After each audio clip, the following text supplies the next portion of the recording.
Hello everyone, I'm Andrew Martin, International Master from England, and welcome to this DVD on opening ideas for young players, where I'm going to give you some top tips on how to play the opening successfully in 2015. We're going to split this up into two separate parts. In the first volume, I'm going to be covering the absolute basics. What do you need to know? What do you need to do to play the opening successfully? And in the second volume, I'm going to be giving recommendations. What are the best opening choices when you're a young player trying to make your way in chess? And at the end, I hope you'll agree, it's a fairly complete course in how to play the opening of a chess game. So to volume one, and let me just list what we're going to cover in this DVD. We're going to learn that playing open positions is the best thing for a young player to do right at the start, with a view to getting onto the attack, both with white and with black. Try and open up the game early and get onto the attack. We're going to learn that getting your king to safety is extremely important. Too many young players have a cavalier attitude to the opening. They leave their king in the centre and they get wiped out by better players who understand how to attack a king which is vulnerable. We're going to learn how to use time, how time in a chess game can work for you. And we're going to understand that learning tactics right at the start is the key to successful improvement. We're going to learn that it's important to be prepared. And it's also important to experiment. Don't get all messed up with results right at the start. Don't worry about losing. It's important to experiment, to find out what you like, to keep track of your results, to have some sort of system in place. And finally, we're going to look on how to move forward. You've got to a certain point. What do you need to do next in order to go forward? Well, a lot of these ideas might seem self-evident, but even masters and grandmasters have problems sometimes in the opening when they neglect the basics. So here comes my first point. Neglect of the basics leads quickly to defeat.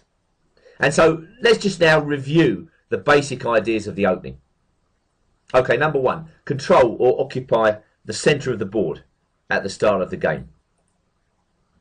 There we see the four squares in the middle of the board that constitute the centre, and we could call the two squares next to these squares the extended centre. Anything you do in the opening 10 moves should be looking at controlling or occupying these squares, trying to get a foothold in the centre. The next thing you should be thinking about is making only the pawn moves that are necessary to develop the pieces. I can tell immediately when I look at a game between two young players or two beginners which is the stronger player. It's important to understand that in the opening you make a few pawn moves and plenty of piece moves. You've got to get your pieces out. So the best pawns to push are generally the central pawns. That's why you'll see in a lot of master games they just push those two pawns up in the opening as early as they can. Obviously you might not be able to do that all the time, especially with black, but that is the aim. Get your king to safety. I've mentioned this already. Leave your king in the middle and you risk a crushing defeat. Think rooks. I've noticed that a lot of young players like to move their pawns up in the centre. They like to get their minor pieces out. They like to get their queen moving around the board early, but then they forget about their rooks. Think rooks, and rooks belong on open files. The next thing is to watch out for enemy threats. Enemy threats are often ignored. Too many young players get caught up in their own ideas and they completely ignore the opponent. So watch out for the opponent, respect the opponent, watch out for enemy threats. And the final point is that you have to remember that after the opening comes the middle game and then the end game. So make sure, and this is slightly more advanced, you know what types of middle game and even end games come out of your favourite lines. That's a fair way off, but it's important to understand that point right at the beginning. So let me take you through a game now where basically white ignores the basics of chess. And as a result, he gets wiped out. It's an old game from a British Championship back in 1969 between two international masters. Bob Wade, famous international master from England, and John Littlewood, who has always been known as a devastating attacking player when he's given the chance. So Wade played e4 and Littlewood responded with e5, and the opening was a very logical one. White played the Scotch. He's trying to open up the game early to get onto the attack. And after e takes d4, White played knight takes d4. That's the Scotch proper. Now, if White wanted to, he could have played the Goring Gambit with c3. I'm going to be recommending a very similar approach to you a bit later on. But that would be a gambit, an offer. White would try to speed up his development to get onto the attack. But as I say, Wade played knight takes d4. And now an interesting move by Littlewood, queen to f6. Not often played here, but putting the question to the knight on d4. And Wade now plays a spineless move, knight takes c6. Perhaps he was fearful of John Littlewood's reputation as an attacking player, and he wants to get the pieces off the board. But to me, this is an unsuccessful opening move. That knight has moved, twice already, and now he moves for a third time, taking off a piece that's only moved once. Well, perhaps if you're Garry Kasparov, you can get away with this sort of thing. But for the beginner or the improver, avoid such moves because, well, in one move, White has managed to lose 2 tempi. And Black played bishop c5, aiming at f2. He didn't even stop to take the knight. A very good move, and very accurate. Wade played queen to d2. Well, in recent times, Garry Kasparov has been playing this type of stuff. But once again, leave that to the masters. If you're looking to improve, the last thing you want to be doing is blocking in your bishop on c1. To me, Wade is completely neglecting the basics in this game. But of course, he's got to protect f2.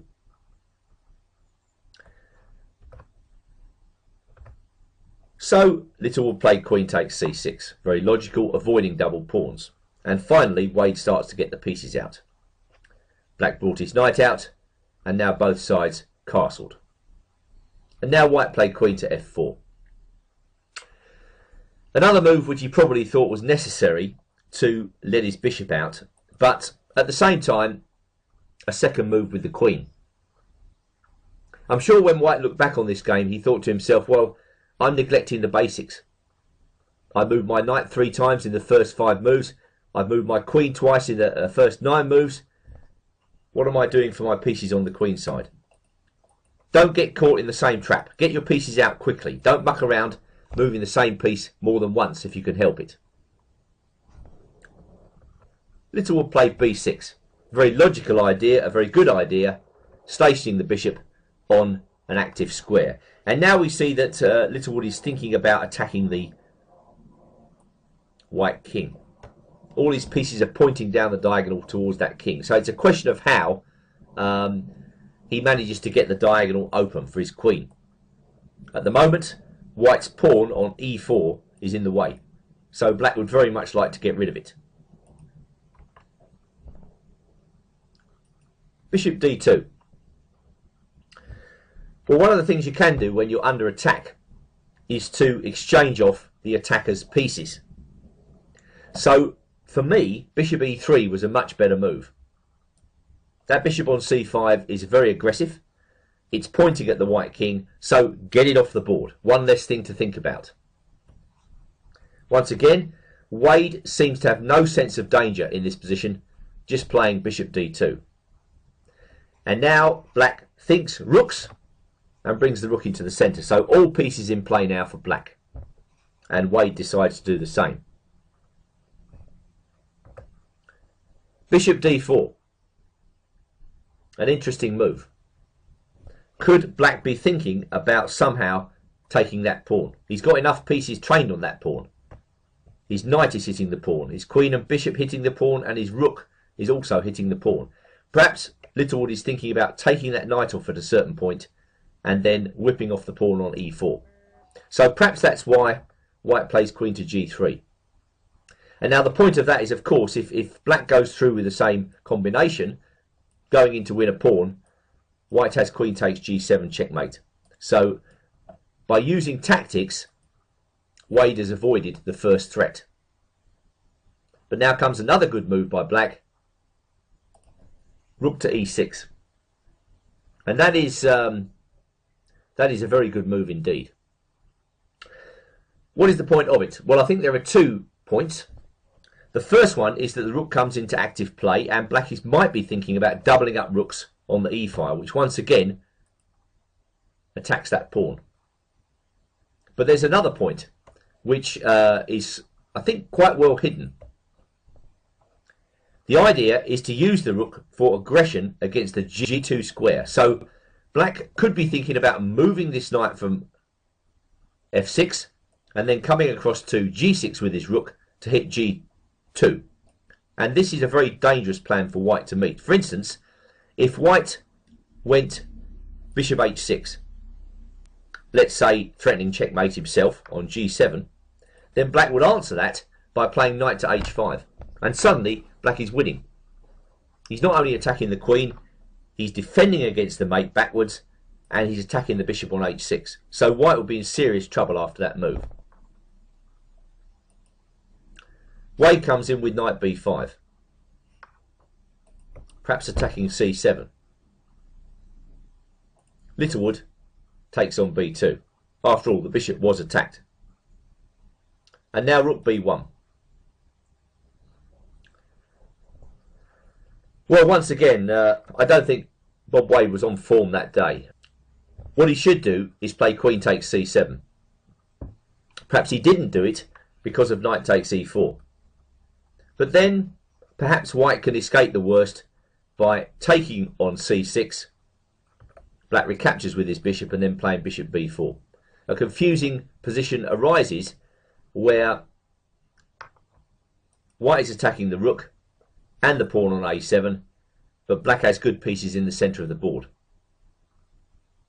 I think Wade had to go for that, because after rook b1, Littlewood now played a bone-crunching move, rook takes e4, and I'm sure that came as a surprise to Bob Wade. Just dropping back, there was perhaps an even stronger move here, bishop e5, attacking the white queen. And when the queen moves, a6 attacking the knight, f4, perhaps that's the only move to save the bacon.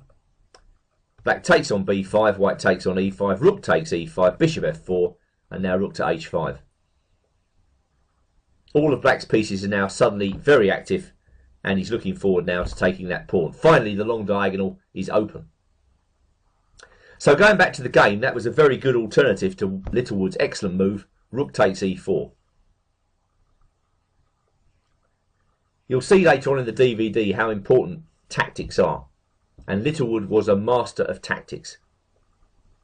The idea of this move is that when white takes it, black's going to take back with a knight, and suddenly white has all sorts of problems. His queen's attacked, his bishop's attacked, his knight's attacked.